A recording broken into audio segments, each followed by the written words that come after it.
penans oa amañ, lako me blavez seitek.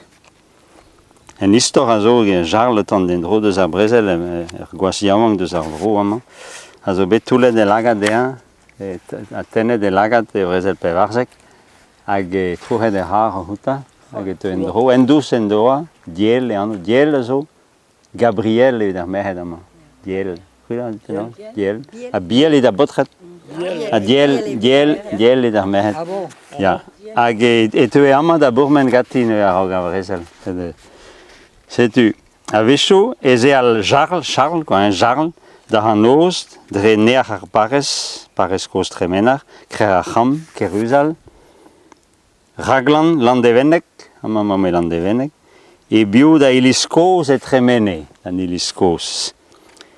En neontr hag er voerep, en tuntun hag en dintin. Tuntun er veik a tintin marjan, a oa eno o chom en ar c'hosti soul, di rapar, da ravar da vren deoc'h. Tut pao raz an o doa nemet ervioc'h hag er pimor evi beva a sevel o bugale. Iliskoz mitio. Evit toare edo iliskoz tremenar o kousket dignan an treas, ta poense oa kebet izoloet roaz.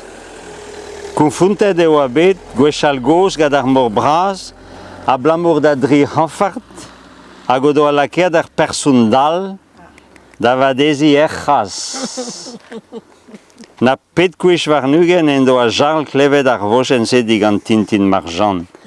Pa zeu e dober e c'houremenoù da regoz eze a da glas roudou an ilis dismantret, dignan an treas nij gant diel en deun, e oa bet deuet di en dro bennak a kountet dei er marvel o daou en o gourvez war a leton. Setu da poense, edo amañ an andret an dachen amañ giz memañ ar parkaier hag ar chaiou ae. Oa kemet peuri hag er me an bennak a oa er meas deus an doa. Hag amañ eo edo an ti koz, hag en tuntun da vazad gwir eo er veik an iliskoz avek er huta. An anno a oa chomet iliskoz. Me nevez e gwelenn en tra bet iliskoz, en ti soul oa, pa da houde bet pilet a savet en ti nevez war gore. Hag e chome mestra ar groaz amañ. Ar groaz var ar mean, hag a zo roaz er metra dunder e barz an treaz. Hag a zo er mean deus amzer a halianet. Peta eo a halianet? Goloa. E goloa, en stel goloaz. Hag ar groaz o besae war gore. Kreda bez eus bet tut gwechal goz o chom a raok Jesus Christ amañ hag doa ie er veret amañ pig ar en dro d'ar bechou d'ar veinse veze laker podou pri gant ludu ar evaro e barz. D'ar poense a raok Jesus Christ. Hag amañ eo a kemet en tamm torgen, an anno zo dorgen forspenat an dorgen. Peogwir oa bet goloet gant an treas, e tre blavechou 1500 triugen bennak a 1600 tregon.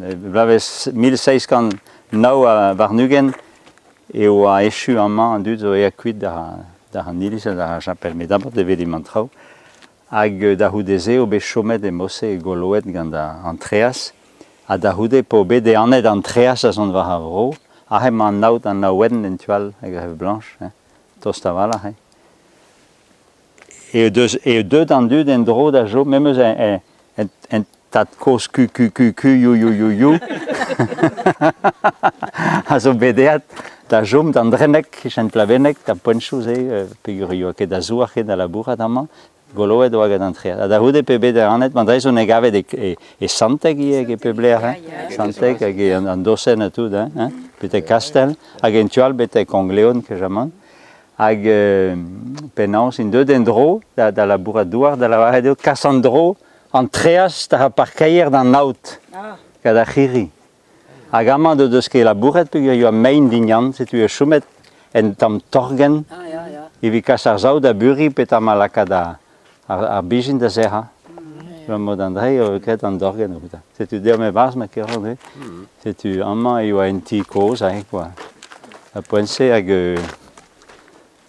amañ eo an dorgen, hag ar groaz. Hag an anno me mestra, peogwir enez e rigad herve an iliskoz da houta, e verc'h oa Louise an iliskoz, hag a regoz a lavare, va mam a lavare, oa bet konfuntet gant ar mor braz, hag edo tau an iliskos mor, evito id ar egos.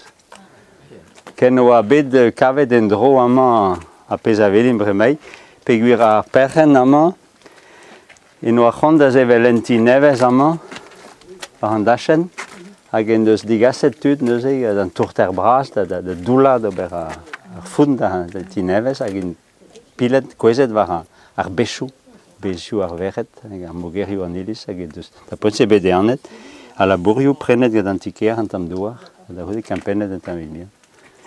Ja. Ema zo bet savet a houde ve just evit dalrer. An eube trao e barz d'abord de tiskouezim deoc'h a pezet.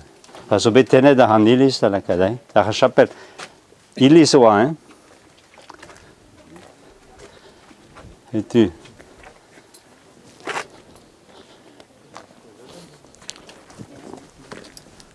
Hag André oa e blavez 1909 a triugen, 1909 a triugen. Pa oa begret a labourioù a chomet a zap o doa kavet an traouseg. Da poent se just oa douar a treas. Un tammig deus ar voger e penal e gwelet hag a pen moger da penal presbital e gwelet ton e meas, me an dal oa goloet pen da ben am. E begoloet tout. Hein? Tout begoloet da. Begoloet, ya, gant an treas niche. Setu amañ eus a leer se...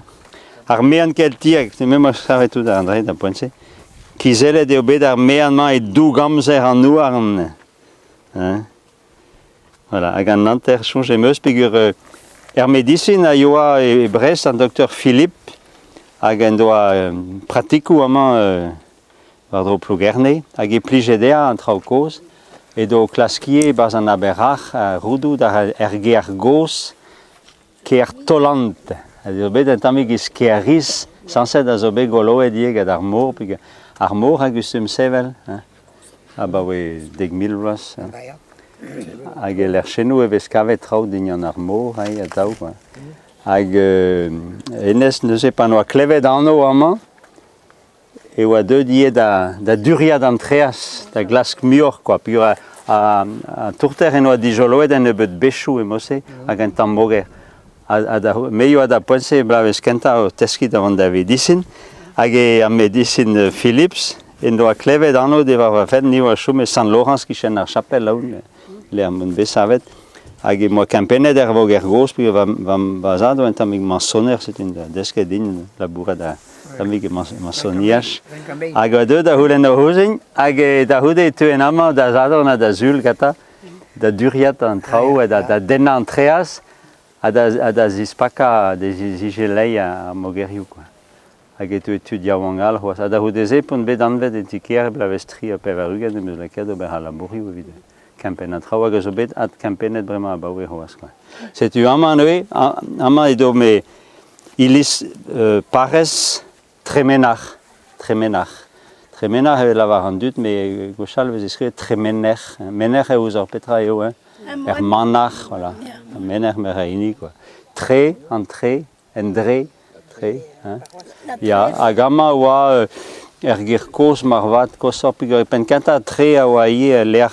Pa oa deud ar bretonet kenta amañ en douar d'ar an tual d'ar mor, en tre oa leer gist ar geriaden, gist ar farter, getiez. Da houde deud a vez an loden deus ar parechou. Gist an dre nevez, petet a doa tre laouen an petra veseg. Ya, voilà. A mener, ba moz bet menechet, manachet, mener, poen zo bet. Hag a oa distak deus plougerne, a oa er barrez distak deus plougerne, a da houde e bet staget eus plougerne blavez 1600 a pevarugen. Pe edo rebaour. Nok e braz ar barrez pevaran den bennak, pemkan a yo chom e barz, hag paour a valach ket apren. Emet ar mor war dro, quoi. Ya, setu hag... Amañ eo bet koufutet a zaleg a blavez 1500 triugen peogwir eus aoutrouien a yo a chom amañ parsko o anno hag a zo bet eat kuit da avro, pa perioù a zo tiskouez eat kuit blamour an douarou a goloet gant an treas deja. Deud an ebeudou treas war ar vro, pa veze gwal amzer, hag e toare eo a blamour ez eus bet, e blavechou ze, penna dienien war ar vro. Hag ar mor zo bet en em dennet, kuit blamour skourn ar skourn.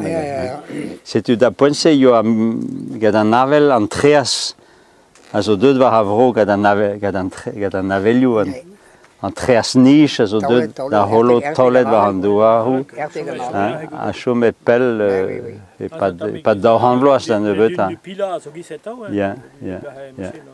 Tout an tres, le casse kuit en rood an oud. Ben l'autre, quoi, l'air chez nous, quoi. Hag penance a blamourier veze da poense toare implijet mior an leton hag an tawar di war an tevignou. Hag